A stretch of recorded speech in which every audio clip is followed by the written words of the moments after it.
നമസ്കാരം. ഇന്ന് നമുക്ക് കുട്ടിക്കാലത്തൊക്കെ കഴിച്ചിട്ടുള്ള ഒരു നാടൻ പലഹാരം എങ്ങനെ ഉണ്ടാക്കുന്നത് കണ്ടു നോക്കിയാലോ? അതിനായി കടായിലോട്ട് 250 ml കപ്പിൽ 1.25 കപ്പ് വെള്ളവും ആവശ്യത്തിന് ഉപ്പും കുറച്ച് നെയ്യും കൂടി ചേർത്തിട്ട് നന്നായിട്ടൊന്ന് തിളപ്പിച്ചെടുക്കുക. വെള്ളം നന്നായിട്ട് തിളയ്ക്കുന്ന സമയം കൊണ്ട് മിക്സിയുടെ ചെറിയ ജാറിലോട്ട് 1/2 കപ്പ് നാളികേരം, കുറച്ച് നല്ല ജീരകം കൂടെ ചേർത്തിട്ട് ഇതുപോലെ ഒന്ന് ഒതുക്കിയെടുക്കുക. ഇപ്പോൾ വെള്ളം നന്നായിട്ടും ചൂടായി തുടങ്ങിയിട്ടുണ്ട്. ഇനി ഇതിലോട്ട് നമ്മൾ റെഡിയാക്കി വെച്ചിരിക്കുന്ന നാളികേര കൂട്ടും കൂടി ചേർത്തെടുക്കാം.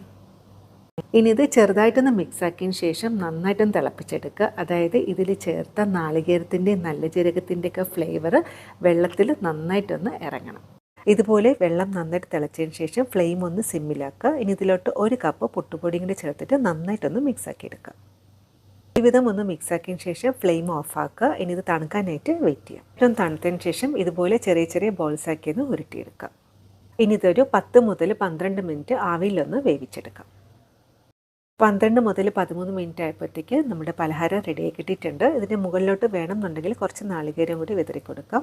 ഇതൊരു പഴയകാല നാടൻ പലഹാരമാണ്. ഒന്നുകിൽ ബ്രേക്ക്ഫാസ്റ്റ് ആയിട്ടോ അല്ലെന്നുണ്ടെങ്കിൽ വൈകുന്നേരം ചായയോടെയൊക്കെ സെർവ് ചെയ്യാൻ പറ്റും.